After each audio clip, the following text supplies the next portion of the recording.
धम्म का जब प्रचार प्रसार हुआ, उसकी नीतियों का लोगों को पता लगा, तो विश्व के लोगों ने स्वीकार कर लिया। और जब विश्व के लोगों ने स्वीकार कर लिया उस धर्म को, लंका ने कर लिया, बर्मा ने कर लिया, जापान ने कर लिया, थाईलैंड ने कर लिया और अफ्रीका ने कर लिया, उन लोगों का कल्याण हो गया। आज वो श्रेष्ठता की ओर है।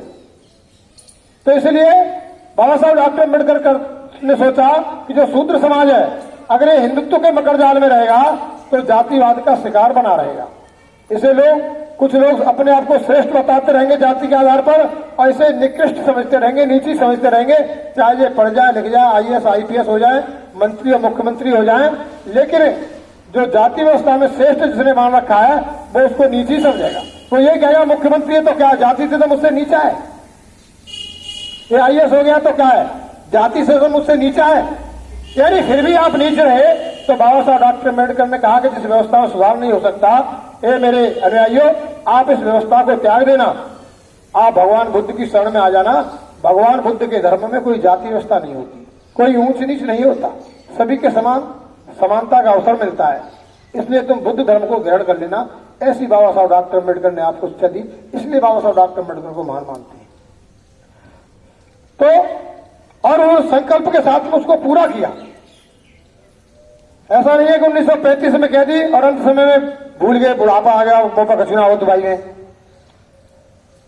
इसलिए अगर आपने कोई संकल्प ले लिया है, कोई कार्य अच्छा है, जनता के हित में है, तो उसे पूरा करना वीरता के साथ में। इसे वीर गुण कहा है, वीरता का गुण कहा भगवान बुद्ध ने। और आगे समझाते हुए कहते हैं शांति का अर्थ, एक शांति का भी गुण है। कहते हैं लोग शांति रख, शांति रख, चित्त को खराब मत कर। चित्त खराब हो गया तो सबसे पहले तो तेरा ही नुकसान होगा। तो शांति का गुण बताते हैं कि उसमें क्षमाशीलता का गुण है। घृणा के बदले में घृणा नहीं करना, इसका यही सार है। क्योंकि घृणा से घृणा कभी शांत नहीं होती, ये केवल क्षमाशीलता से ही शांत होती है। अगर तेरे साथ में किसी ने कुछ अशोभनीय कर दिया है, अकुशल कर दिया है, तो तू उसके साथ अकुशल कर्म करने का प्रयास मत करना। वैर से वैर कभी शांत नहीं होता। गंदगी से गंदगी को कभी साफ नहीं किया जा सकता। गंदगी को स्वच्छ पानी से साफ किया जाता है। इसलिए आक्रोशित आदमी को शांत नहीं कर सकता। तो शांत चित्त का आदमी जाता तो कहता तू धैर्य रख, शांत रख भाई, मैं तुझे समझा रहा हूं।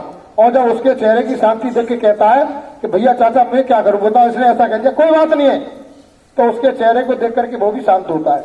और जो आग बबूला होकर जाता है उसे देख करके वो भी आग बबूला हो जाता है।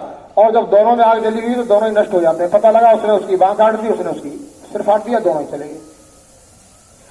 तो आक्रोश जो होता है, क्रोध जो होता है, वो विनाशकारी होता है। इसलिए भगवान बुद्ध ने कहा कि शांति का गुण धारण करना, उसमें क्षमाशीलता का गुण है। तू दूसरों को क्षमा करना भी सीखना। अगला कहते हैं सत्य का अर्थ, ये सत्य गुण को भी धारण करना। सत्य का अर्थ है सत्यवादी होना। आदमी को कभी झूठ नहीं बोलना चाहिए, उसे सत्य और केवल सत्य ही बोलना चाहिए। अगला गुण बताते हैं अधिष्ठान का अर्थ। अधिष्ठान का अर्थ है उद्देश्य तक पहुंचने का दृढ़ संकल्प। ये तो विचार कर लिया कि आज हम धर्मगोष्ठी पे आएंगे, आज नहीं जा रहे। बच्चे ने सोचा कि मैं MBBS करूंगा, एडमिशन तो ले लिया, घर वालों का पैसा खर्च करा दिया, पता लगा 6 महीने बाद छोड़ के डर आया। तो अगर हमें कुछ काम करना है तो दृढ़ संकल्प साथ। अधिष्ठान का मतलब होता है दृढ़ संकल्प। अगर ये लक्ष्य कर लिया कि काम करना है तो फिर करना है। अगला गुण बताते हैं करुणा का, कि करुणा का भी गुण धारण करना चाहिए। करुणा सभी प्राणियों के प्रति प्रेम भरी दया भावना है। करुणा आप जानते हैं, करुणा के वशीभूति माँ बच्चे को पालती है, बाप परिवार का पालन पोषण करता है, हम सगे संबंधियों का संबंध करते हैं। अगर हमारे अंदर करुणा नहीं है तो हम जानवरों को क्यों पालेंगे? सोचते हैं हम कुत्ता से क्या लेना देना, ये हमें क्या देगा, हमें पक्षियों से क्या लेना देना।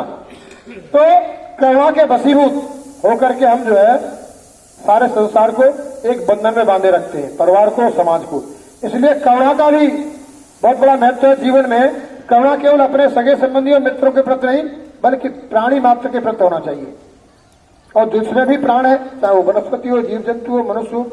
और मैत्री का गुण धारण करना। मैत्री का अर्थ है सभी प्राणियों के प्रति भ्रातृत्व भावना। मैत्री ये नहीं है कि मेरा दोस्त है इसलिए उससे मित्रता है, या मेरे परिवार के, मेरी जाति के, मेरे समाज के, समस्त मानव से प्राण का दोस्ती करना, मित्रता करना, ऐसा नहीं है। हिंदुत्व ने चतुर्वर्णी व्यवस्था में सबसे मैत्री का भाव ही नहीं सिखाया। उन्होंने शूद्रों को वंचित ही कर दिया। उनके पास बैठना तक लोगों ने उचित नहीं समझा। इतना संकुचित धर्म था। इसलिए भगवान बुद्ध ने कहा कि मैत्री का भाव रखना। और हम भी आज अभी उसी का अनुसरण करते हैं। जाटो वाल्मीकि के घर नहीं आता, वाल्मीकि धोबी के घर नहीं आता, धोबी कोहली के घर नहीं आता, कोहली खटीक के घर नहीं आता, खटीक ठाकुर के घर नहीं आता। और हमारे जो संस्कार होते हैं, प्रोग्राम होते हैं, तो हम अपने बिरादरी के लोगों को बुलाते हैं।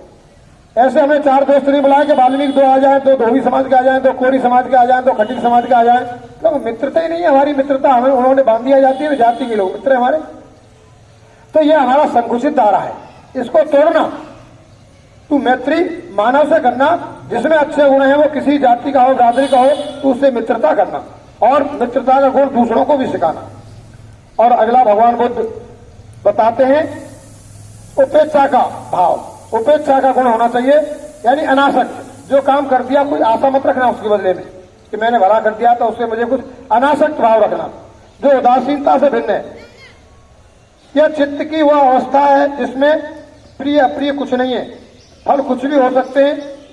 उसे निरपेक्ष करना, लक्ष्य की ओर बढ़ते रहना उपेक्षा का भाव है। यानी अगर सदकर्म हम कर रहे हैं तो तू अपने कार्य में रत रहना, फल की इच्छा मत करना कि इसके बदले में मुझे क्या मिलेगा। बस ये सोच लेना अकुशल कर्म न हो।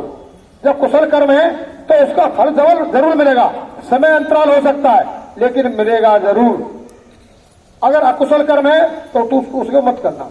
इसलिए उपेक्षा के भाव से कार्य करना। और अंत में भगवान बुद्ध कहते हैं आदमी को इन सद्गुणों को अपने पूरी सामर्थ्य के साथ अभ्यास करना चाहिए। इसलिए उन्हें परमपिता कहा गया है।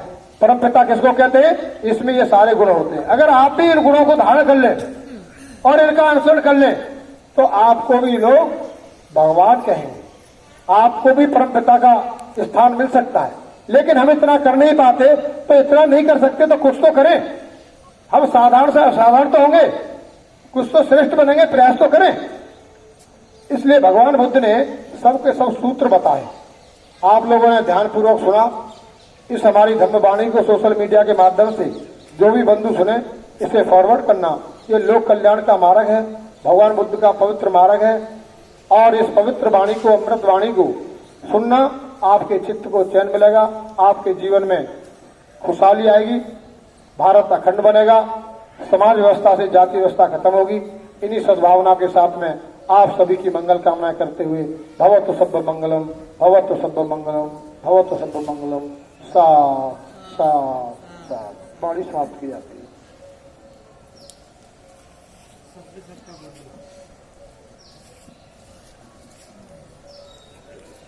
सब्बे सत्ता सुखी हन्तु, सब्बे हन्तु सखेमिनो, सब्बे भद्राणि उपसन्तु, मा किंच दुःखमागमा।